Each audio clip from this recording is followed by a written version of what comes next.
webinar is going to be focused on the mobile applications. We have, a lot of different levels, I think, of how much people use GIS and use the mobile applications. So we'll try to find, it's going to be a kind of a mixture of some of the end use of these mobile apps, and then a lot of it will be like the setup as well, and how to maintain it and how to put together maps to use in these mobile applications. So it'll be a little bit of a mixture, and we'll kind of go from there. And then depending on how questions go too, will depend on kind of which directions or how deep we go in certain areas.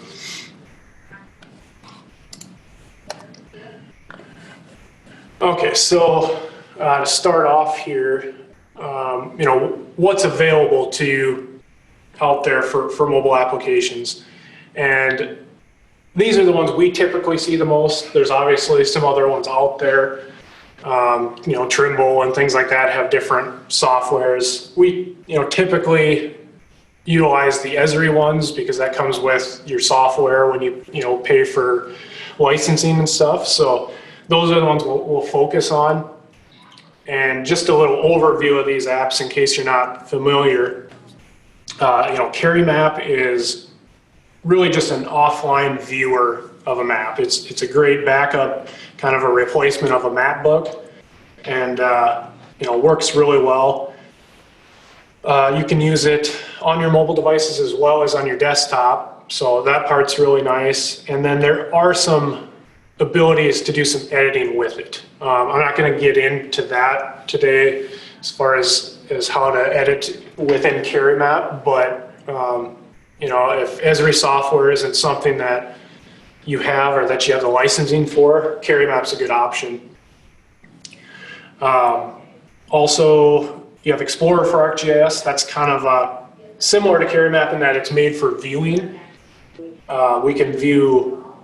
We've always kind of been able to view live maps within Explorer. That was kind of the main goal. So you can have a live map that's got your main mapping database with your OMS and AVL layers. But now we can do some offline stuff too, which kind of helps so that you don't really need CarryMap. It's not necessary anymore unless you just prefer it. And then Collector looks and feels the same, but it's made for editing data in the field and for collecting data. So in all of these, we'll go through a little bit. I'll show some demos and things like that as we go forward. Survey 123 is another field collection deal, but it's more form-based. So you can edit existing data just like you could in Collector, or just be collecting new data, but it's just more centered around a form, and you have quick forms, and it makes data collection a little easier depending on what you're doing. So you kind of got to know, depending on the project or whatever, what's going to work best for you there. And then I'm not going to spend any time on demoing this because I haven't really seen a lot of situations where it'd be extremely useful. But ArcGIS Quick Capture is it's an app out there that it's similar to Collector, but it's very quick collecting of points. So it's collecting a point and saying it's I guess a way I could see it used would be in like a storm situation. It would just be a type of damage. So you'd say tree damage here, you'd say broken line here, pole down here, and all it is, you're not filling out any information like you are in Collector, but you're just putting points on a map quickly as you're maybe driving along. So I just want to make you aware that that's something that's out there that could potentially be useful. So to start off, I want to get into Explorer a little bit. And like I said, the live version and stuff has kind of always been out there. There hasn't been a lot of changes, but as far as what's new with it is in the last year or so, they've implemented new offline options. So now you can have, within Explorer, you can have your offline map as well as your live map, like side by side. So you can eliminate an app like CarryMap that instead and put everything into one app, and it makes it a little easier, not having 5 different mapping softwares for guys in the field to use and stuff. So the first offline option that they kind of introduced was a mobile map package that's created through ArcGIS Pro, and I'll kind of show what that looks like a little bit, the setup and stuff. And you can download it. You put it into your ArcGIS Online, host it in the cloud, and people can download it from there onto their devices. But you also have the ability to sideload them. So that's a nice ability, similar to CarryMap. You can use it as the same approach to put it on the devices.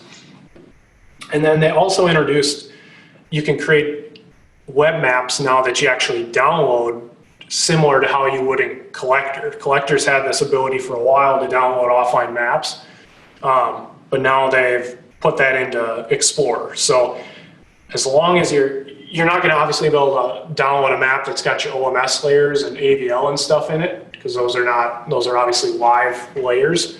But this could be another way of creating an offline map for backup use or something. So I'll get into that a little bit and show what it looks like on the device or on my iPad. And then another new thing that's pretty nice, I think it's been out for a little while, but they've released it on Windows 10 now. So unfortunately, I can't show you that on my machine. My Windows 10 is outdated enough that I can't download it right now, but it basically looks the same as what you would expect to see on your iPad and stuff. So if you're looking for a desktop viewer, that's a great option now. So with that, I'm going to, we'll go into the mobile map package a little bit. I'll show you the ArcGIS Pro side of it. It's kind of nice. It's a way to get started with ArcGIS Pro, creating these mobile map packages. It's kind of the future is moving into this software. So, it's a good way to get started using it. Essentially, it's very similar. What I did was, in the past, we would use an ArcMap document to create our carry maps. And so ArcGIS Pro has an option to import a map, if you see here on the top left. And so you can import an MXD and have it bring all the symbology, all your extents, labels, things like that into the map. So that can help you if you're looking to create one of these, and you've already created carry maps in the past. Take your old MXD and set it up in there first, and then import it into your ArcGIS Pro, and then you're going to get something similar to this. So otherwise, it's the same thing as if in any other mapping where you want to set up your symbology, your labeling, and all that to how you want them to see it in the field or on mobile devices. What's cool about this is that you can actually download imagery right from here. So when we used to create carry maps, we would take the imagery off, like the NAPE imagery off our Minnesota State website or whatever. Well, that imagery wasn't all that great. So now we can actually download this imagery from like our world imagery that you see in your typical background maps in your Esri maps or whatever. So you'll see here I have 2 TPKs at the bottom. So I have an imagery one set up, and you'll see that it's nice and clear. So we have that, and that's just created by, if I were to bring in a base map here, and I'm just going to choose this imagery one here. There's a download map option on the top here. So all you would do is zoom your map to the extent that you want it clipped at, and you would hit download map, and you would just want your imagery in the map. You wouldn't need anything else in there because you just want to create the TPK just with the imagery. And if you include base map and tile layers, then you can choose what extent you want that to go into. So that's what I've already done here, and I did that with both layers. So that's why I have a topographic and an imagery base map in here. So it works really well, and the file size is actually not that big compared to a carry map. It used to be a lot of our maps would be 2 to 3 gigs. Now it seems like they're about half that size. So that's kind of how you would go about getting a map package created. And then there's some search options with your locate.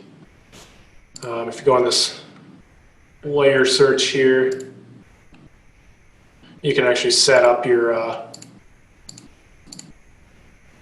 what you're searching on, but they've kind of changed that a little bit. But other than that, you really don't have to set much up in there. Once you've set up some searches and you've set up just like you would in carry map, then there's a share option here and mobile map. And once you've gotten to that, you just need to be signed into your ArcGIS Online account, and you can publish that into your ArcGIS Online account and let somebody go out and download it. So it's pretty simple. There's a couple things that you got to do differently if you're going to download a base map similar to what we did here. You need to have all of your layers and your base maps all need to be in the same coordinate system. So what I did is I took their map electric database and I projected that to Web Mercator to match what the base map is. So that's one of the weird things. And then like annotation, it doesn't like annotation at this point. So you just need to use dynamic labeling, and you actually need to make a copy of your database and delete all the annotation out of it to use it. So those are kind of the little things, but that's a great tool, is creating this mobile map package. And I'll show you kind of what that looks like in the end here, but you can basically do the same things you did if you were using carry map before. So you can have groups. If I have a group here of different equipment, you can symbolize things just how you did there. So that's the nice part about that. Let's get back to the slides here. And then the web map itself. So what I did for that is I took an MXD and I published it just like a carry map. I'm going to kind of go through the process of publishing a new service to ArcGIS Online later, so I'm not going to focus on that a lot. But basically, I created a service from that. Then I put all my layers into my ArcMap document, and I published it up to ArcGIS Online, and then now I have the ability to download it onto my device, and I'll show you what that looks like here. So I'm going to switch over to my iPad. I'm going to go into our Explorer app down at the bottom and back here. So you'll see I got a couple maps here. So I had mentioned before, if you're not familiar, I have a live map here. So if I click on that, this is a map that you see, AVL, if we had outages, you would see those outages on there as well. So this is the live map that is always updated. It's kind of the map that I always tell them that this is the map you should be using when you have the ability to. But obviously it's not always, you're not always able to do that. So there's times where you need to have an offline map. So you'll see right below that I have Meeker Offline Web Map Test and Meeker Map for offline use. So the one on the right, the Meeker Map for offline use, that's the mobile map package. You can actually overwrite that, and then it will tell them that there's an update to it. A lot of the times what I'll do is I'll just I put that little date behind it with March 2020 or whenever the last time it's been updated. Usually it's every few months. And I'll put a new one out there, tell them that they can download the new one and then delete the old out. So if I go into there, you can see I have, just like we saw in ArcGIS Pro, you have the base maps. I can switch over to the world imagery, and everything's there. So, you know, you can configure your pop-ups and everything just like you can anywhere else, or you could in Carry Map, that type of thing.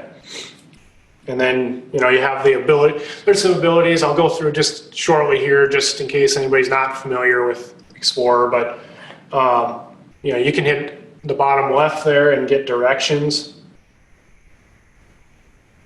It takes me right into Apple Maps and gives me that. You could use Google Maps too if you had it on your device. There's a compass option there to tell you where you're at in relation to, you know, where you're heading or whatever.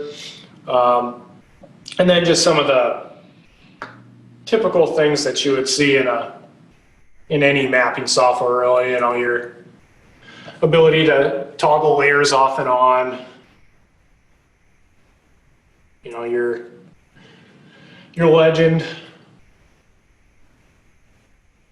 And that's interactive as you move in and out. We can't do base maps in this because it's offline. And a live map, we'd be able to.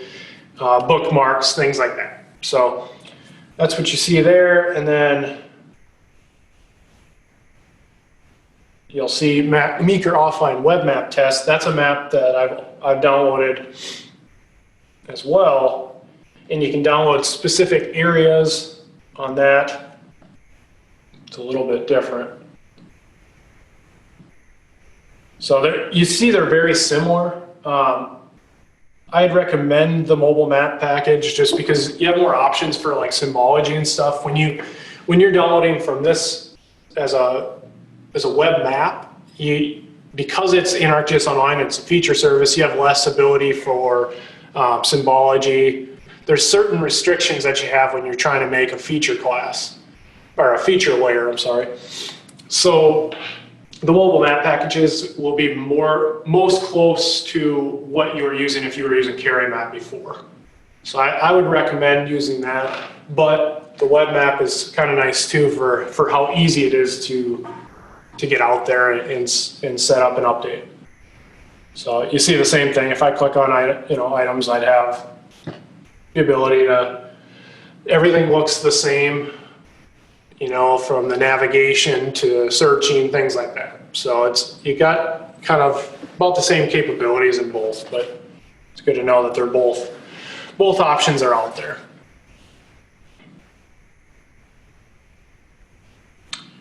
All right, let's switch back to our slide here.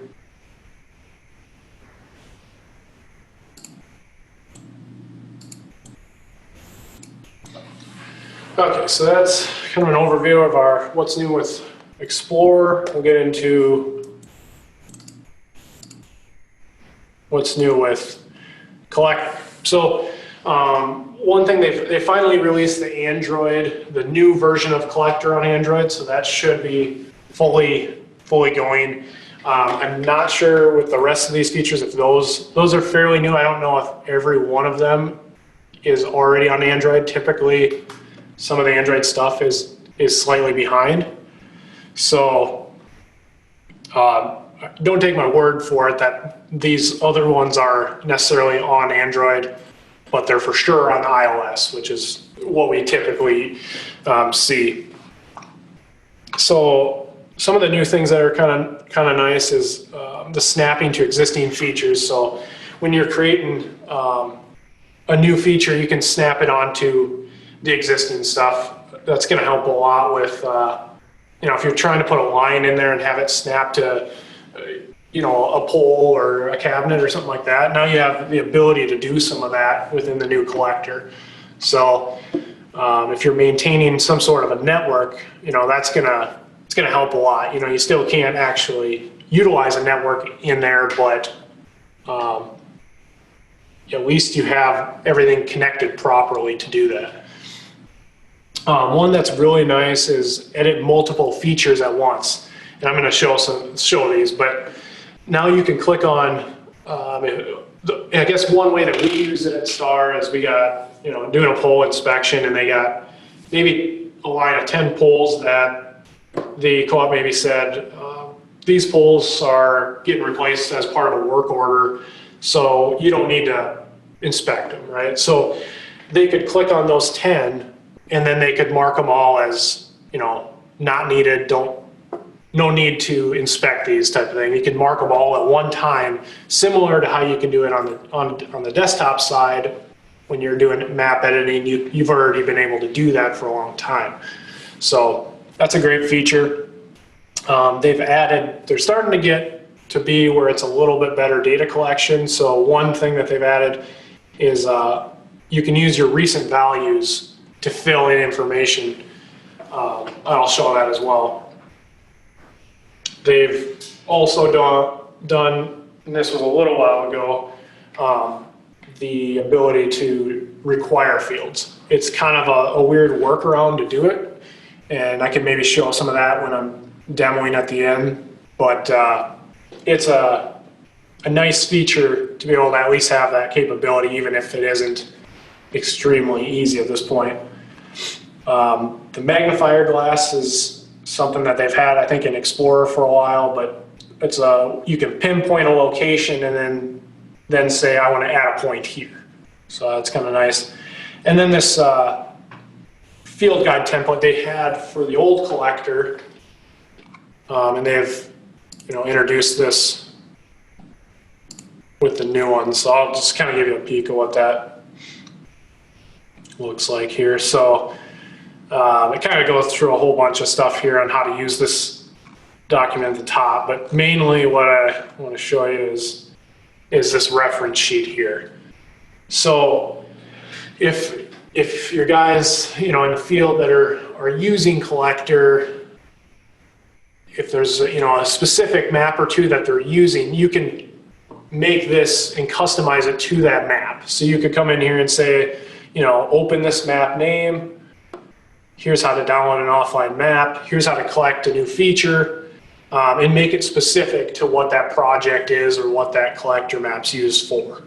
So that's pretty handy. You know, you could get that put in the trucks or whatever, and make it a little easier for them to remember, especially if they're not using it every day or something. So just know that that's something that's out there, and I can provide there's a different sheet, you know, for each of the types too. So you got Android, you know, you got your iPad and iPhone options, so you can customize that to what you use to. And I can send out, if we send the video out, I could send a link to where that's located if anybody has trouble finding it. Okay, so with that, we'll switch back to my iPad. We got a little bit of flip-flopping back and forth here, so hopefully everything goes smoothly.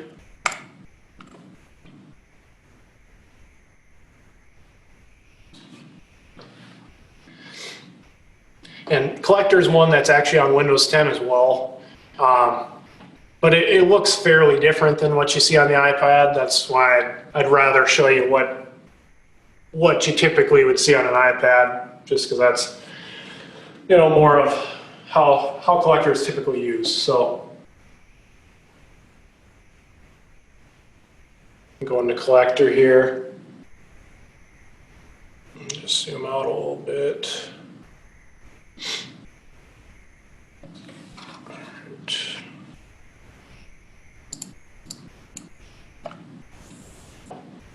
Okay, so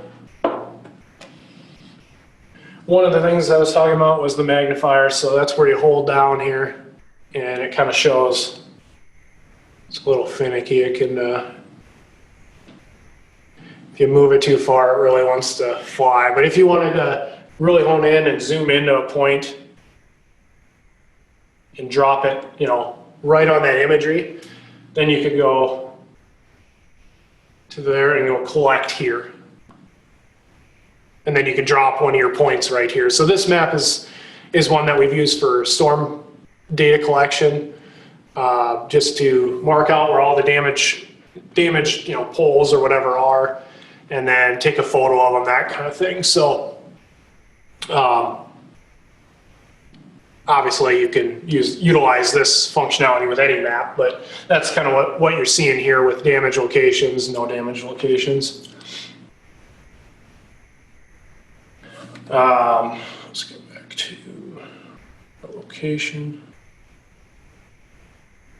The edit multiple. So that one's a little different. If you go to the top right, you'll see how this all kind of looks very similar to Explorer.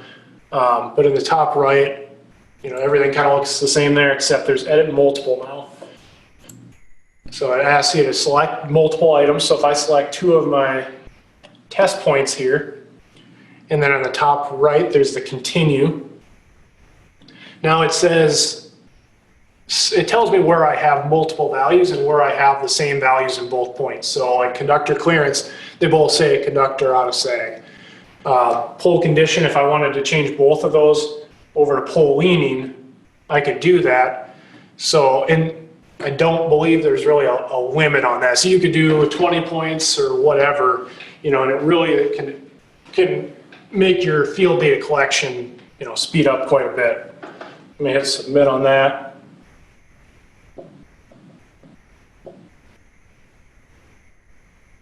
And then I'm trying to think here what.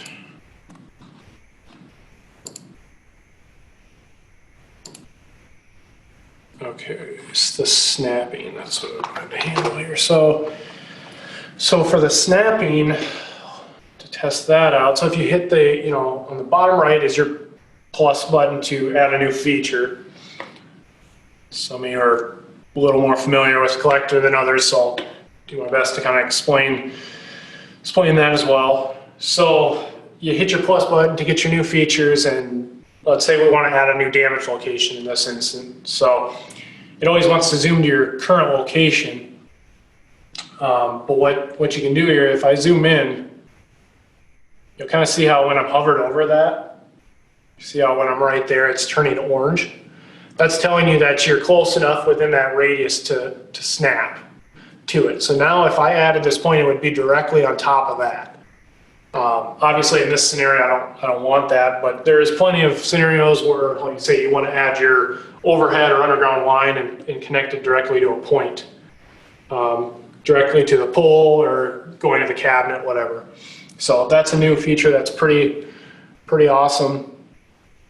And then the recent values. So if I went into notes here on that and just type in test, right? Hit done. Let's update that point. You'll also see this is where I have required field set up. So anything with the star next to it is required. So I have to fill those out before you see the submit in the top right is grayed out. So I have to fill those out before I can actually submit it. That changes to blue. Now I can hit submit. So now if I were to go and create a new point, I'm just going to do damage locations again, add a point. And then if I go into notes now, you'll see a little tab that says recent values. So if I hit recent values, it says tests. So that can be a way to have a domain in there. It's almost kind of like a drop down if you were doing it for inspector name or something that you wanted somebody to put their name in there, that they were the ones that edited this point. You could just have them type their name in the first time, and then the next time they can just hit recent values and it would be in there.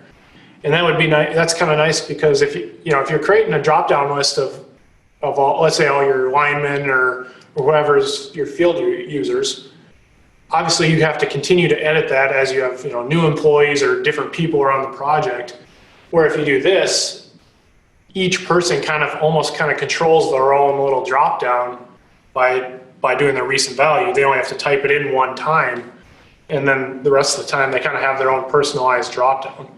So in some scenarios, that can be better than having a drop down. So, and then I guess I'll just show a little bit of Collector of the features that have been out there for a while. It's very similar to Explorer. You can toggle your layers off and on. just like you can there. In a live map, you can, like I'm in right now, you can choose different base maps. And then you have your search options. This one's, I don't actually think set up for any, didn't need any searches set up, but you can search on specific items. And then your normal legends and bookmarks, things like that. So, but they've kind of made them nice now where they're both look and feel the same way. So it's just gonna help, it just helps a lot with, you know, going back and forth between Explorer and Collector. They don't have to relearn each app. All right, back to our slides here. Oops. Okay, so survey 1, 2, 3. Probably won't get like super deep into that either. Just, you know, we're trying to get through a little bit of everything in our time slot here. But what's new on that? They've updated a gallery page, so it actually shows you when there's a new update. I know there's been times in the past where I've added like a, like I had mentioned before, added like a new lineman into a survey, and they don't really have any way of knowing that there's something that's changed with the survey. So that's nice because you don't really, depending on what you change, you don't really want somebody using an old version of that survey where it could cause them issues when they're trying to submit it. So they've changed that. Split view is on an iPad is something you can use now. So if you're using any, a lot of times you could use like Collector and Survey 1, 2, 3 in the same scenario. So you could, you know, start it within Explorer or Collector to create a point or to click on an existing point, and then you could have that bring you into Survey 1, 2, 3 to actually fill out a form. So what's new with that is that you could actually have them side by side instead of having to go back and forth between the different apps. So depending on what kind of projects you're doing or whatever, that might be a great option.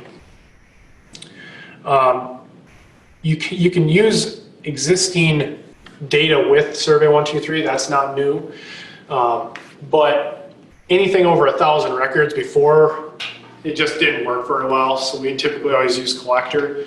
It seems like it would always, you know, shut Survey 1, 2, 3 down when it would bog it down and just kind of shut it down. So that they've kind of fixed some of that. So if you're going back to existing items, that's going to help.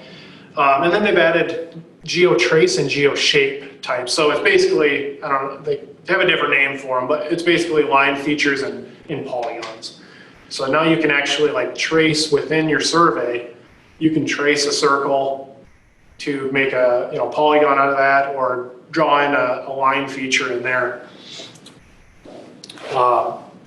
One of the things that I'm going to show this a little bit is the feature reports have been a thing for a while. It's been a kind of a beta thing that they had that was in the beginning, it was always free. But they changed that like last November to be like 2.5 credits in your ArcGIS Online account, which ends up being like 25 cents a report. So they've, from the request of people, lots of people, they've dropped that down to like 1/2 credit. So a little more manageable, makes feature reports still something that is probably worth using.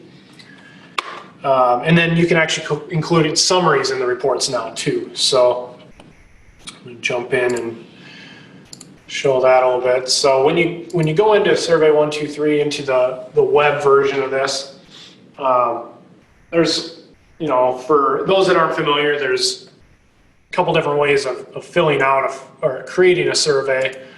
And one's a web designer, which makes it really easy. You just drag different types, field types in. It makes it very simple to make. And you can get one up and going real quick. And then there's Survey 1, 2, 3 Connect. And that one uses Excel. It's a little more to it, but you can do a little more advanced things with it as well. So depending on what you're looking to create, you know, you kind of got to choose between those two. Obviously, I have 4 surveys already here that are up and going for this account. The main one that gets used is the job briefing form. I can kind of show what that looks like, just in case you're not familiar with it. Show you what an actual form looks like. So let's just open this. This is something that you can use on your Android devices, your Windows devices, in a browser like I'm going to be showing here. That's good. Let's try this.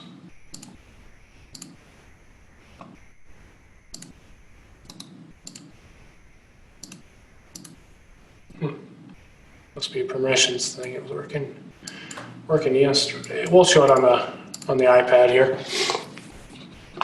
But to get into the actual data, to kind of look at all the data coming in, there's a little data tab here.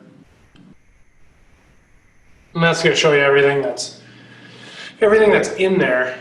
And that's where this feature report is up here. So you select your records. Now I can actually select like multiple records here. And then I have some different file options. You can split a report, get multiple reports in one file.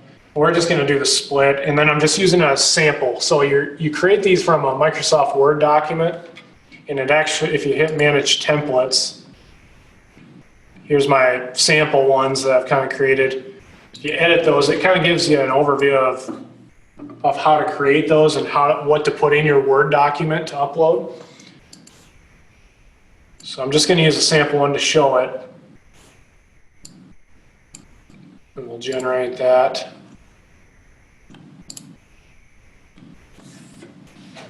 Just give you an idea what those can look like.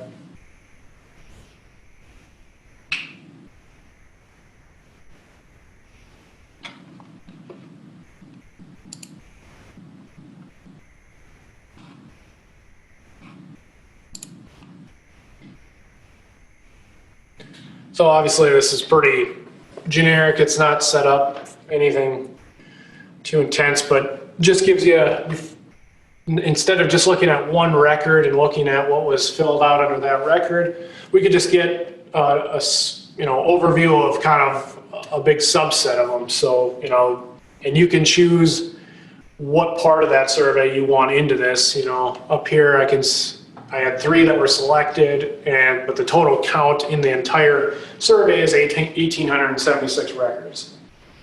So that's kind of what's new with it. The reporting can definitely be helpful, though. Otherwise, just going in this view alone and being able to look at all the data is pretty nice. So. Otherwise, I don't see a whole lot that's changed with Survey 123 right now. So unless anybody's got any questions or wants me to focus on a specific thing, I guess while we're here, I'll show you a new one that I've done. Typically, I've created some of these job briefing ones. That's what I was trying to show before. I'll just show it here. So this is what a survey would look like if you're not familiar. This is kind of the template of a job briefing that I've set up for quite a few different utilities. So you fill in your general information. You see how you have all these required fields. You have a little more customization than you would in Collector with drop-down options and how things look. You have where you can select multiple instead of just one option. You can add photos, do signatures, and then your coordinates or whatever. And this is where, if you had a line feature or polygon, you could actually do those in there as well. So that's kind of one that you've maybe seen before if you've seen anything that I've shown. I've shown this a few times.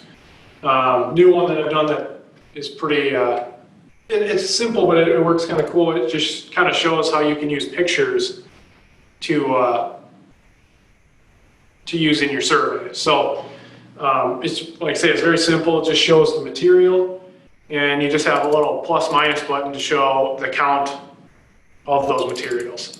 So this one, like I say, is simple but easy to set up, and can be very helpful, and depending on what you're looking to do. You can actually set up these pictures so that you can draw on them. So if you were doing like an inspection of a transmission pole or something, you could actually have somebody draw a little circle on top showing what area is got damage or something. So there's some really cool capabilities with Survey 123 that you don't have in Collector. It's a little less canned, and you can really customize it.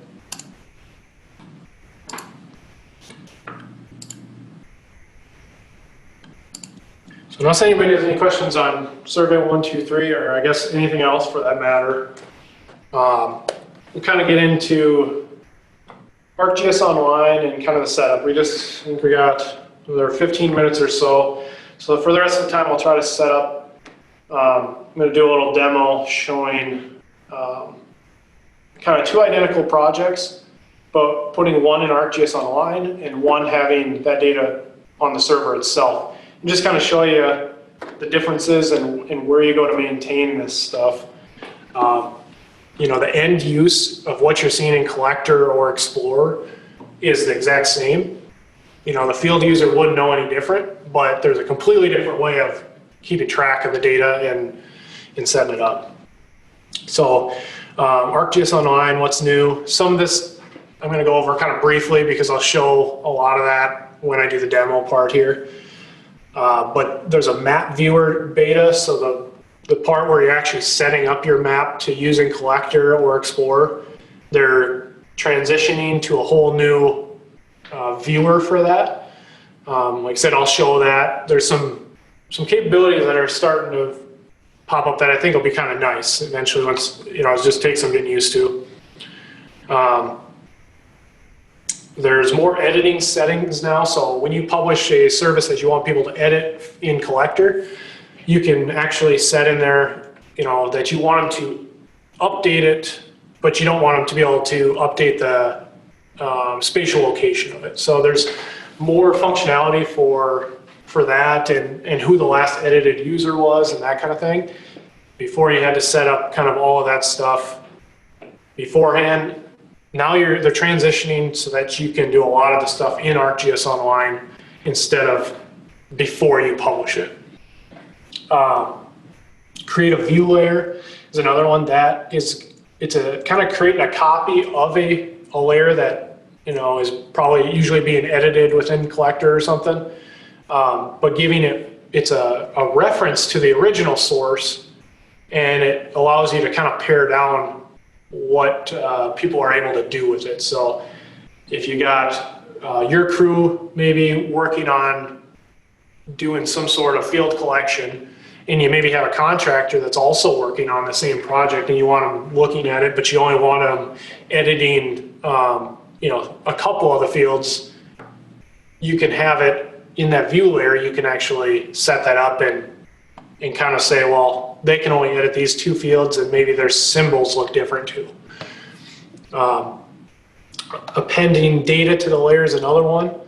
That's something you can been able to do in a desktop or ArcMap for a really long time, but now you can actually, if you have data that you need to load into there, you can actually append it into the original data and add it in with it by matching up the fields and things.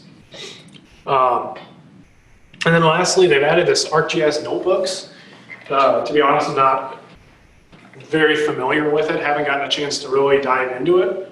But it looks like what it is, it utilizes like Python and Arcade to build code to kind of make your ArcGIS Online maps and things kind of be a little more automated. So let's click on this link real quick and just show you kind of what some of the things that it's supposed to do here. So it could remove users who have been inactive, or it could validate your stores, create service reports, set up notifications. Like I said, I haven't really dove into it a lot, but it could be, it's something that we've been able to do for a long time on stuff that's stored on like your server.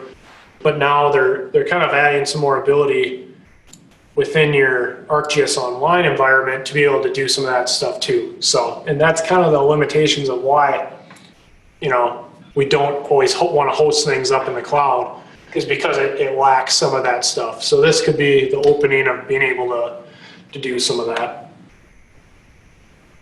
So, okay, so with what time we have left here, we'll get through what we can, and we'll see where we get. If we run over and people want to stay on for a little longer, they can, or they can pop out too. So I'm just starting right from scratch. You know, don't have anything in my MXD here, but let's just say we have a set of data that we want to publish. We're going to set one that's published and put out into the cloud. The other one's actually on our ArcGIS server. So we're going to use the same data for it. So let's go in here, and I go into my Arc catalog here, go to my database servers. This is our mapping server here. So we have our different databases in here, and it has to be coming from your SDE database to be able to do it this way. I'm just going to choose Substation here. Gosh. Just added this a little bit ago and it was working fine.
Do this here. Wouldn't be a webinar if we didn't have some sort of technical difficulty.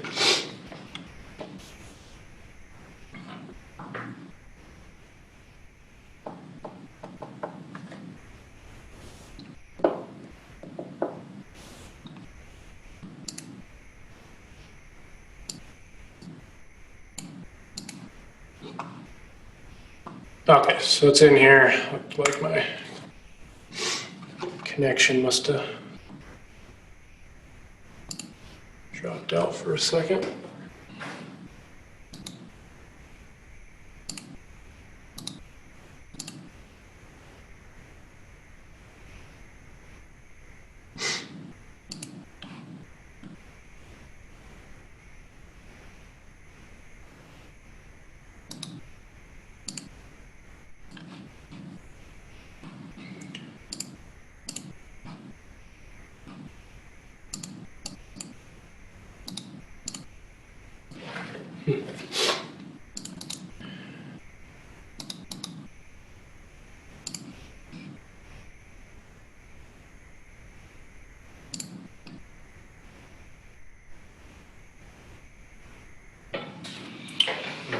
Well, guess we'll go to Plan B here. I'll go through the steps of it.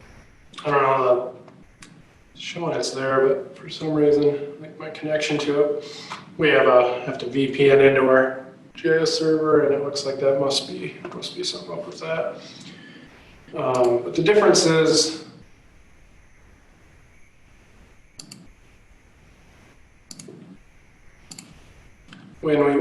the easiest way to do things is to publish ArcGIS Online. That's the quickest way to set things up. So we need to be signed in. To do that,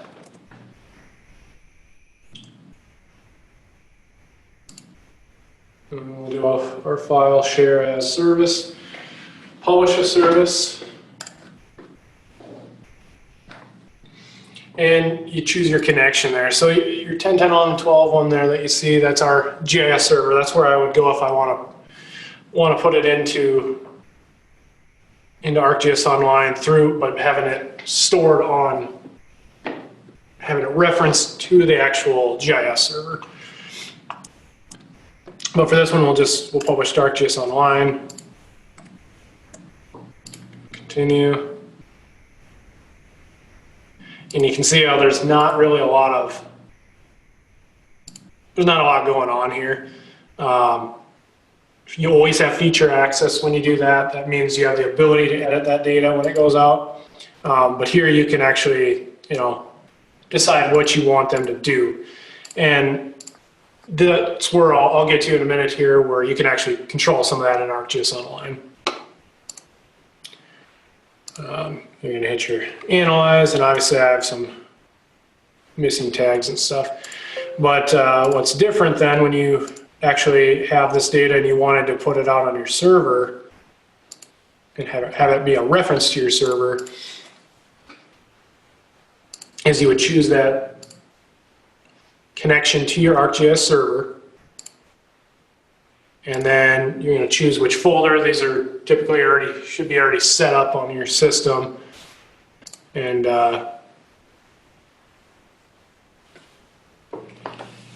you have a little bit more that you got to decide here. But these are things that can be changed later on within your ArcGIS Manager too. So now in my capabilities, I have to choose feature access to actually have it something I could use in Collector. Otherwise, it's just going to be something that would only be used in Explorer. And then here you have those abilities, the same thing, if you want them to be able to sync it, create one, delete, whatever. So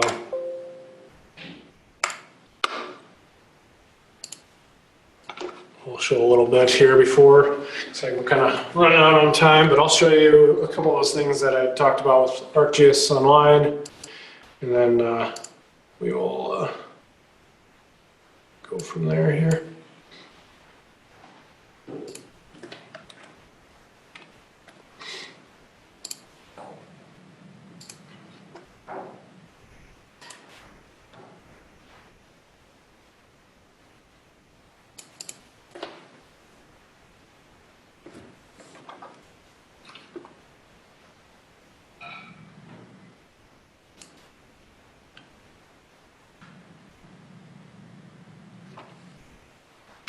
Okay, so if I go into map, first let's just look at that map beta, or that map viewer beta. So if you click on any of your web maps that if you already have any set up, if you just hit here, you'd go into your map viewer that would, set up your maps for Collector, Explorer, whatever. But now there's a open in map viewer beta here. So it looks quite a bit different, but of course.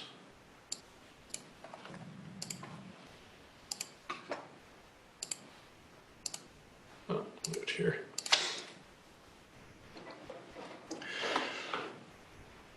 So it looks a little bit different here, but I think for the most part it's got the same functionality, but I think they're starting to add things, and I think in the end this will be easier to collect information or to edit the configuration of like your pop-ups and stuff. If I just click on like Substation here, on the right side you'll see styles. So like so far I don't see a lot different on this as far as like which symbols you can choose. Still seems very basic. There's a couple different ones that are a little different, shapes and stuff that hopefully they'll get a little better. One thing I know, anybody that's set up any of the pop-ups and stuff in the past, setting up the attributes has been a big pain, trying to order things the way you want to so that it's really easy for the field user. So now you can actually take them and just drag it like that, where in the past you had to hit that little arrow and like hit it, 50 times to move it 50 different, up 50 spots. So this might be something that is worth maybe starting to use now, even though it's in beta, just to kind of see if it's going to be faster. I think the labeling too almost seems like it had a little bit more filters and styles to it than what, a little more to it, than what the other map viewer has. So it's a good thing to maybe start looking at, is using this beta, because I think it can help get things set up a little faster, and I'm assuming this is where when we start doing like the smart fields that they're kind of been talking about for a while to be able to do in like collector, I'm assuming this is where you're going to be setting that stuff up. So probably wouldn't be bad to get kind of familiar with it now.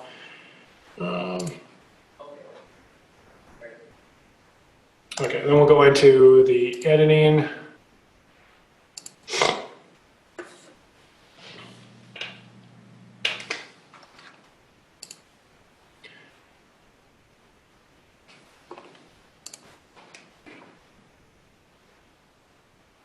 Try not to go over too far here. Like I said, if it doesn't work out for you, just you can go ahead and we can always send this video over later too. So, but let's go into. So here's a hosted service. So a hosted service means it's in ArcGIS Online. So those are ones that you could actually make changes to in ArcGIS Online. These feature layers here that don't say hosted, those are ones that are located on our server. So any changes with fields, things like that, I need to actually go into like our server and go into our catalog or whatever and make those changes there. So, but just to show you some of the things that you can actually do in ArcGIS Online now, we'll come into here, and then we'll actually hit data, and then fields. So now you can see all the different fields that are in here. I can hit add at the top left. I can actually add a new field here and do, integer, date field, text field, whatever. So I can add new fields in here. I can also, if I click on, let's just click on, let's click on phase code to show. So now I can actually, if the data is located in ArcGIS Online, I can actually edit the domain and the drop downs right here. So I can hit edit, and I can actually add values in here. And it'll actually tell you this isn't one that's being edited or anything, but you would actually see how many of those values have been used right here, and that's what that number reflects there. So that's some pretty cool stuff that has been added to give you the ability to kind of, instead of having to pull that data down, make all your changes and republish, now a lot of things you can actually take care of within ArcGIS Online without having to, potentially screw things up with that you got going in the field, and that stuff can be a mess to coordinate sometimes. So those are the main ones there. Let's go to settings now. And this is where I talked about your different abilities in here to decide what can be edited and everything. So if I actually enable editing on this layer, you'll see I can decide, I can do the editor tracking right here, which already has those fields, so it's already checked. I can enable sync from here. And then like here, I can say, well, I don't want them to add or delete. I only want them to update the attributes. So those are things that you didn't used to be able to do. You would have had to republish that service with those capabilities like I showed in ArcMap there. So things like that really can help you not, it takes less time to come in here and make some of these changes than it does to pull it all down. And when you pull that data down, that means that, those guys can't be working for that much longer. So if it's something you're doing in the middle of the day, you kind of want to be quick with it, obviously. Yeah, so we'll show the create view layer and then the append data a little bit. So if I was in this overview section, this is where I have this create view layer. And so you'll see here it references the same data. So when you edit data to this, it's not a copy of it. You're actually looking at a reference to it that you can actually set up different symbology to it, set up different fields, and you can kind of coordinate that a little bit. So I'm just going to hit OK.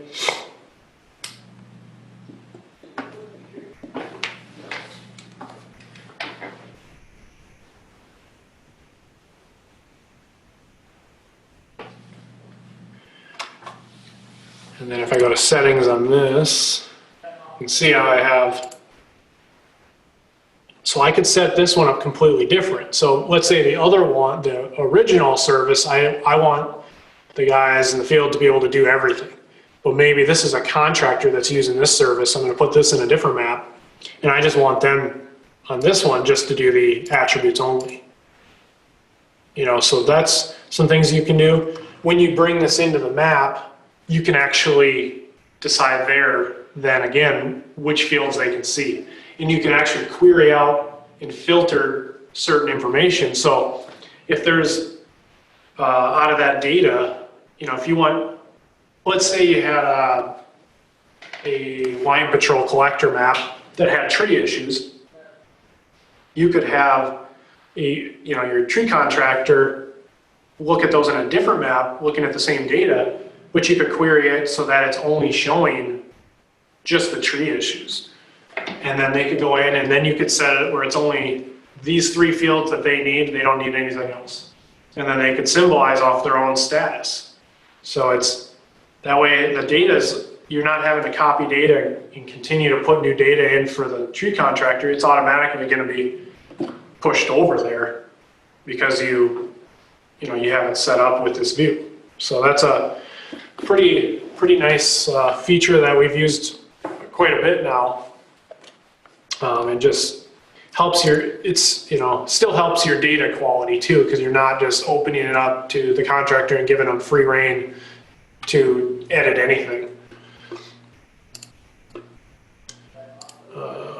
Then the append data, I'll just kind of show that quick here. So you'll see I don't have that option here because I'm on a view layer. If I go back to the original,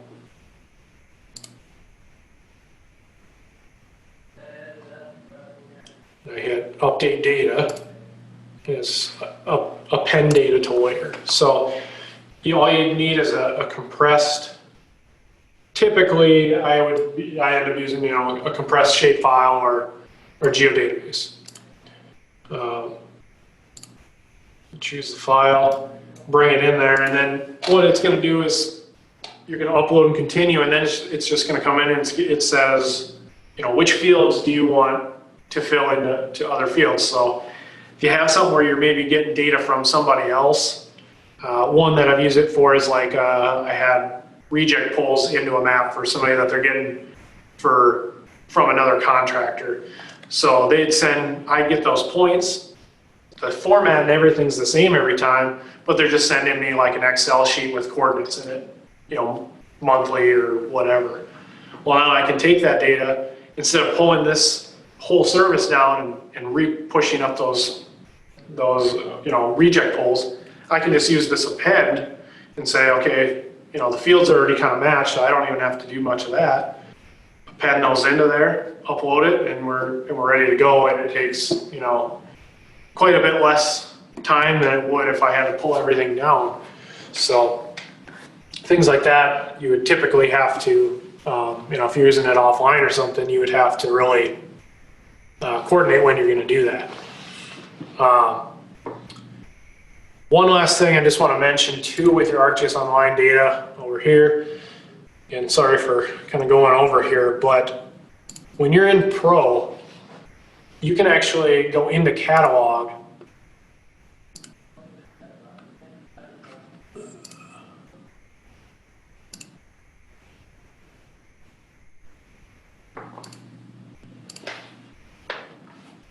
my screen's a little So.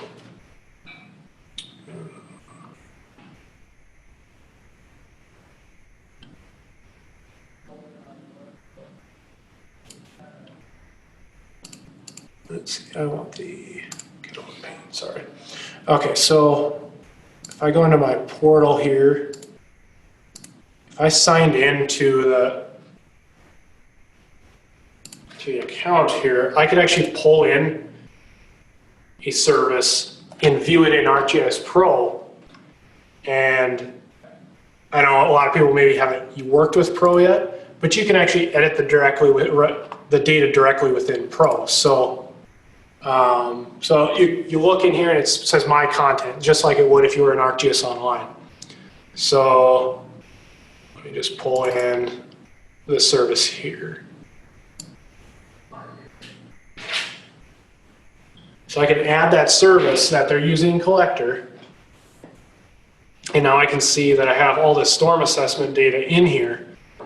And what makes it better than what you could do in ArcMap is in ArcMap, you couldn't edit that data unless you pulled it down and made a copy, a replica of it.